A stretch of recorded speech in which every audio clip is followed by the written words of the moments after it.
আসসালামু আলাইকুম প্রিয় দর্শক, মায়ের আশার রান্না করে আবার আপনাদের জন্য নতুন একটা রেসিপি নিয়ে এসেছি। নান রুটি। নান তো সবাই বানায় খান বাসায় এবং বাজার থেকেও কিনে আনি আমরা। আজকে দেখেন তুলতুলে সুন্দর নান রুটি, কত সুন্দর সফট রুটি। প্রতিটা রুটি ফুলে ফুলে ডাবল হয়ে গেছে।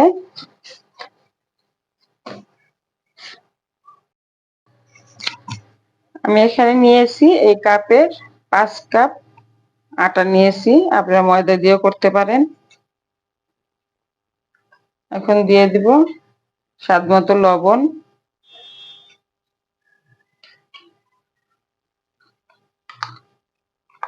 1 চামচ ঘি দিলাম।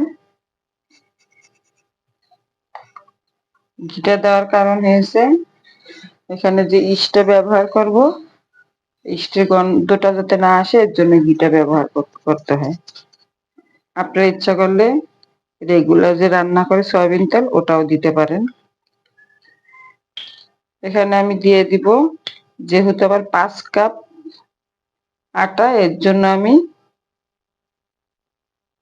এই যে এই চামচের 1 চামচ দিলাম। আর দিয়ে দিব 1 চামচ থেকে একটু কম, 1.25 চামচ আমি দিয়ে দিলাম এটার।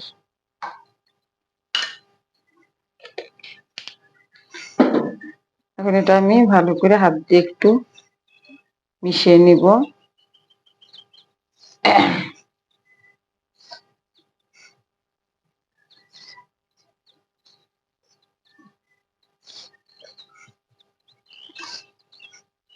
মিশানো হয়ে গেছে। এখন যেটা করব, আমি এখানে নিয়েছি দুধ, জ্বালিয়ে নিয়েছি একটু উষুম উষুম গরম। আপনার ইচ্ছা করলে এখানে গুঁড়া দুধটা ইউজ করতে পারেন।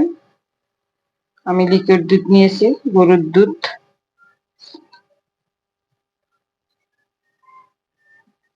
এটা যতটুকু পরিমাণ আমার দুধ লাগে অতটুকু আমি দিব।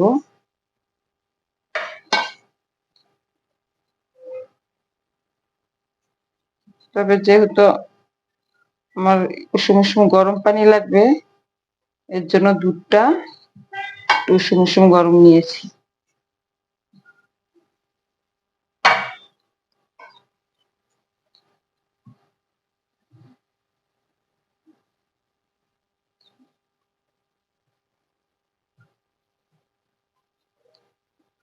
তা আমি যতটুক দুধ নিয়েছি পুরোটাই লাগলো। যদি প্রয়োজন হয় তখন আমি আর একটু গরম পানি অ্যাড করতে পারি এখানে। এখন দেখি কতটুক কি হয়। এখন আমি এখানে গরম পানি নিয়েছি, এখানে 2 চামচের মতো, 4 চামচ চিনি দিয়ে দিলাম। চিনিটা আপনারা আগেও দিতে পারেন, এভাবে গুলিয়েও দিতে পারেন। আমি এখানে গরম পানির সাথে গুলিয়ে দিলাম।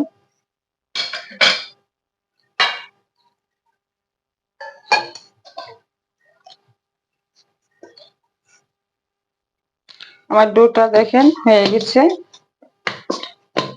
যে এরকম সফট হবে। যেহেতু নান রুটির জন্য যত সফট হবে তত নান রুটিটাও সফট হবে। এই যে এখন আমি এখানে একটু তেল উপরে দিয়ে একটু তেল লাগিয়ে রেখে দিব, নাহলে এটা উপর থেকে ড্রাই হয়ে যাওয়ার সম্ভাবনা আছে। নিচেও বোলের ভিতরে একটু তেল দিয়ে দিলাম।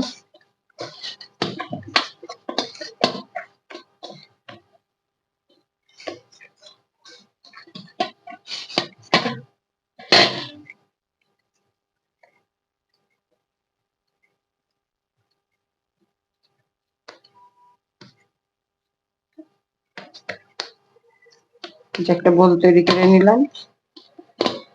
এখন আমি এখানে আধা ঘন্টার থেকে 1 ঘন্টা, বেশি রাখলে একটু ভালো হয়, কিন্তু আমি 1 ঘন্টা রাখবো। ঢেকে রেখে দিলাম 1 ঘন্টার জন্য। 1 ঘন্টা এটা ফুলে ডাবল হবে। আধা ঘন্টা পরে ফিরে এসেছি, যে দেখতে তো পাচ্ছেন আমার ডোটা ডাবল হয়ে গেছে, ফুলে কত স্মুথ হয়েছে। এখন আমি এটা আস্তে আস্তে হাতের সাহায্যে বাতাসটা বের করে দিব। অনেক সময় দেখা যায় ইস্টের কারণেও আমাদের ঠিক মতো ডোটা তৈরি হয় না, ফুলে না। ইস্টও ভালো মানের ইস্ট নিতে হবে। আর আমার ইস্টটা ছিল ফ্রিজে, আমি ফ্রিজ থেকে বের করে তারপরে ইউজ করতে আবার ফ্রিজে রেখে দিয়েছি। এটা ইস্টটা ফ্রিজে রাখলে অনেক ভালো থাকে, বাহিরে ইস্ট রাখা যাবে না। এর জন্য সবাইকে বলবো, আপনাদের ইস্টটা যখনই আপনারা বাজার থেকে কিনে আনেন, এনে ব্যবহার করে সাথে সাথে ফ্রিজে রেখে দিবেন, তাহলে আপনি ইস্টটার ফলাফল ভালো পাবেন। এখন আমি এটা ডো করে নিব। এখন আমি বড় মাপের একটা রোলের মতো নিয়ে নিলাম, করে এটা ছুরির সাহায্যে আমি যে সাইজ রুটিটা হবে, বন রুটি আর নান রুটিটা ওই সাইজের আমি করব। যে আমি এতটুকু সাইজের করে নিচ্ছি।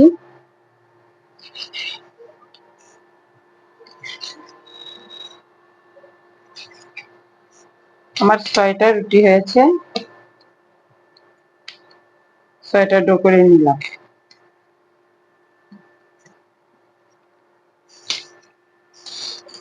এখন এটা হাতের সাহায্যে আমার কি করতে হবে, এই যে এভাবে করে একটু হাতে আটা নিয়ে বা ময়দা নিয়ে, যে যেটা ব্যবহার করেন, যে এরকম করে একটু ফোল্ড করতে হবে। ফোল্ড করে এই যে এভাবে করে চেপে চেপে ওদিক থেকে আবার এই যে এভাবে করে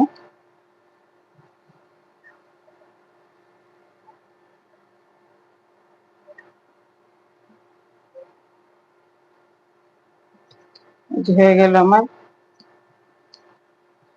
আর একটা ছোট বল বানিয়ে নিয়েছি। এভাবে করে আমি প্রতিটাই একরকমের বল তৈরি করে নেব।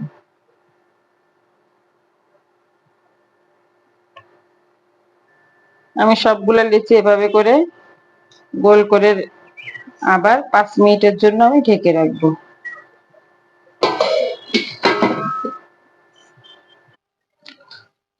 10 মিনিট পর আমি ফিরে আসলাম, যে আবারও দেখো ফুলে কতটা হয়েছে ডোটা।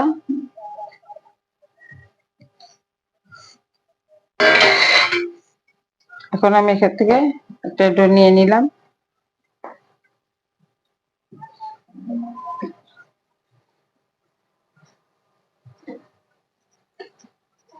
যেহেতু নান রুটি আমাদের একটু মোটা সাইজ করে বেলতে হবে, বেশিও মোটা না আবার বেশিও পাতলা না।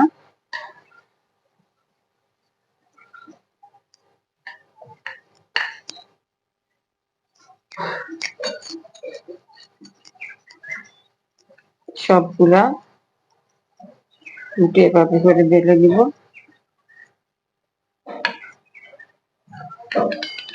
এই যে দেখেন, এই যে যে এই সাইজের সব মোটা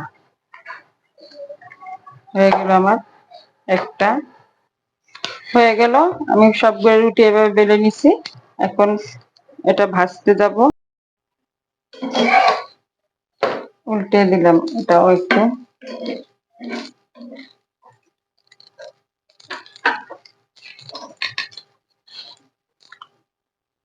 তেল দিয়ে দিলাম সাইড দিয়ে একটু।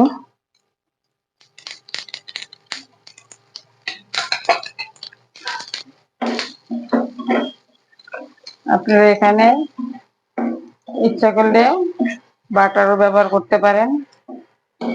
আমি এখানে ইউজ করলাম সয়াবিন তেল।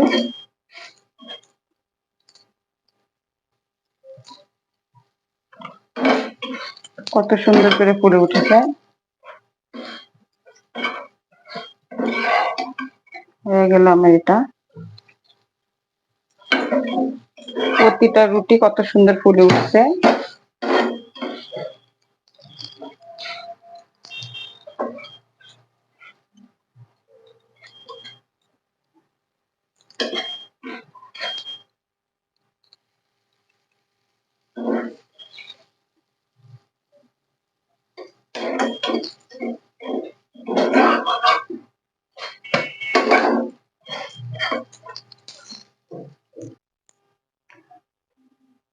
হয়ে গেল আমার নান রুটি সবগুলাই ভাজা।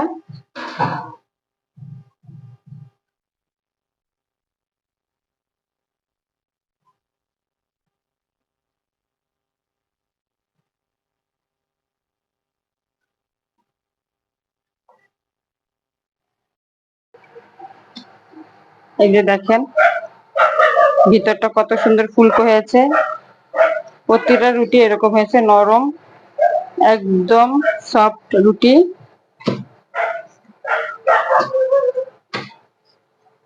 আর আপনাদের যদি আমার নান রুটিটা ভালো লেগে থাকে বানানো, তাহলে আপনারা অবশ্যই একটা লাইক, একটা সাবস্ক্রাইব, একটা কমেন্টস করে দিয়েন, শেয়ার করে দিয়েন। অনেক সুন্দর, প্রতিটা রুটি একরকমের হয়েছে।